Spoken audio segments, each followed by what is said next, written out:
appears that the president has said the animal that shot the two National Guardsmen, with both being critically wounded and now in two separate hospitals, is also severely wounded, but regardless will pay a very steep price.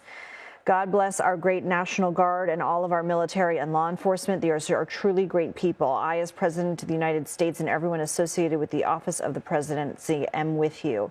So the president there saying that the person who shot the two National Guardsmen is severely wounded and will pay a very steep price, and that the two National Guardsmen are also both critically wounded and in separate hospitals.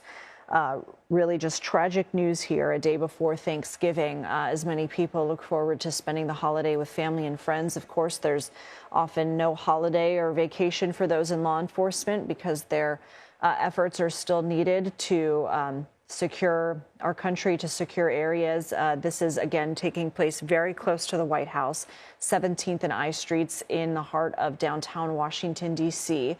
I believe that this is aerial footage here of the area where we have law enforcement on the scene. And according to the guests that I have with me, Sam Vinograd and Kirk Burkhalter, both Sam Vinograd being our national security contributor and Kirk Burkhalter, retired law enforcement, telling us it appears right now that this might be in a standby mode, that this scene, that there might not be an immediate, imminent danger to the public. We do have a suspect in custody who is wounded and in the hospital. And we have two National Guardsmen, both critically wounded, who have been shot. Certainly not an easy day for law enforcement, for this community. We know that National Guard was deployed to the area as part of an operation to clean up crime, with thousands of troops deployed to the area. Sam Vinograd, what are your thoughts as we continue to watch live footage from the scene?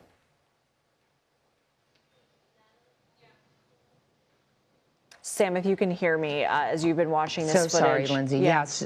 Yeah, so I think we just, what I'm thinking about, Lindsay, is the fact that the president just provided us with new details that had not been previously released, which speaks to the condition of the National Guardsmen that were wounded, tragically wounded. He said that they were, I think, critically or severely wounded. So we all have to continue praying for their recovery.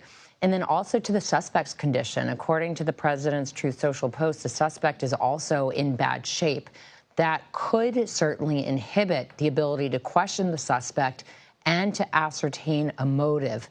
So in terms of why this individual attacked service members, we may not immediately learn that, unless, of course, we've seen this play out in other contexts.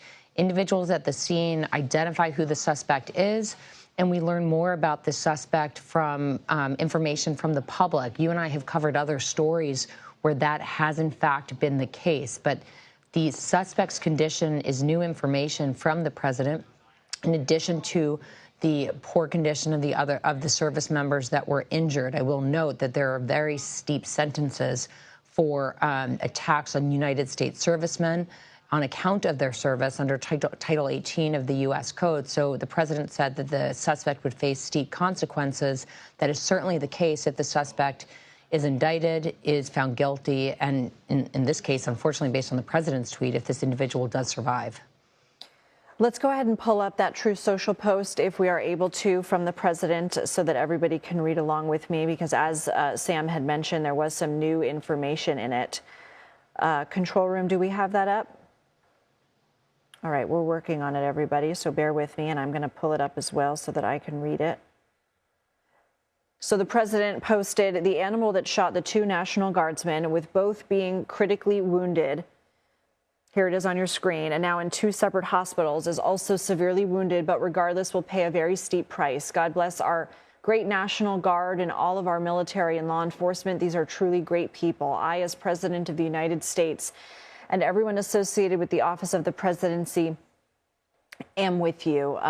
Kirk, since you are still with us as well, and we know that media staging, according to police, is a few blocks away at 17th Street and K Street Northwest. Kirk, anything else standing out to you about where we are in the investigation and what's happening? No, I mean, the investigation is really in its infancy. Just to pick up on what Sam mentioned, I have no doubt that, she cited federal law.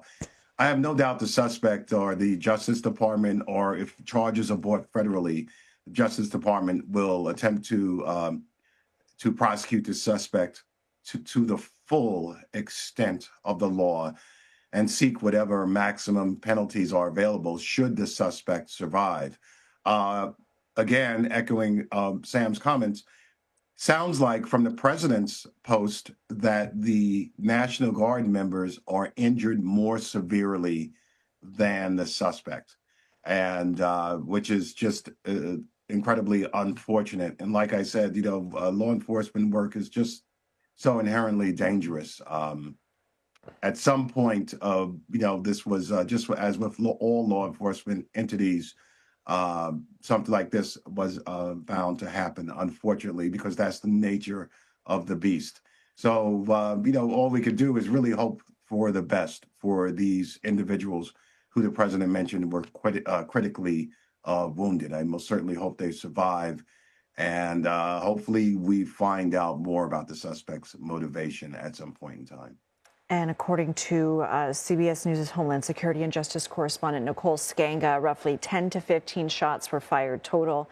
And beyond the two guardsmen and suspect, there are no further injuries at this time. I want to bring in the coordinating producer for CBS News' Crime and Public Safety Unit, Anna Schechter, who's joining us on the phone with the latest that we know. Anna?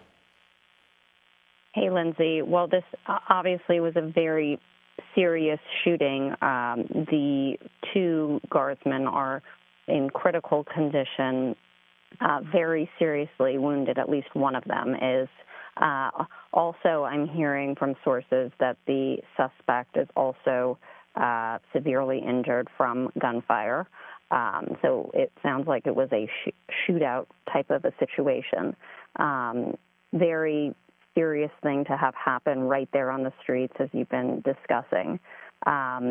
We are waiting to get more on the condition, and of course, the families are being notified of what's happened. This is all happening really fast, so we will likely get more information about the exact condition of those two National Guard soldiers once families have learned as well of their condition, but that the initial assessment is critical condition, one gravely injured.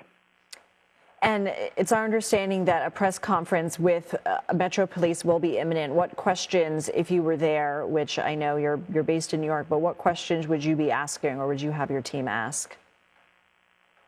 Number one question speaks to, one, the condition of the National Guard soldiers and motive.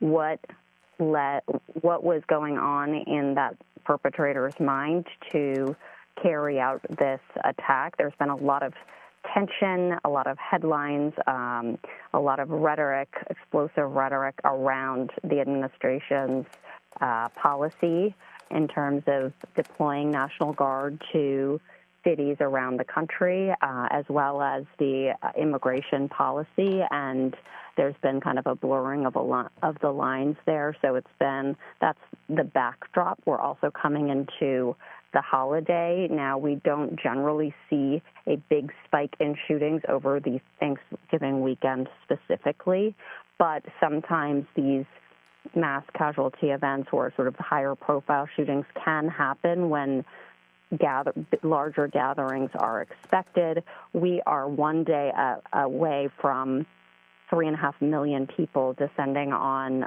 Central Park West to Central Park South and down 6th Avenue for the Macy's Thanksgiving Day Parade. And so obviously NYPD was already on heightened alert. This just upped the ante big time for law enforcement. I was just out with some senior security officials earlier this morning as they were preparing, and they are all plugged in. They are getting the law enforcement bulletins and the briefings and monitoring the situation very closely.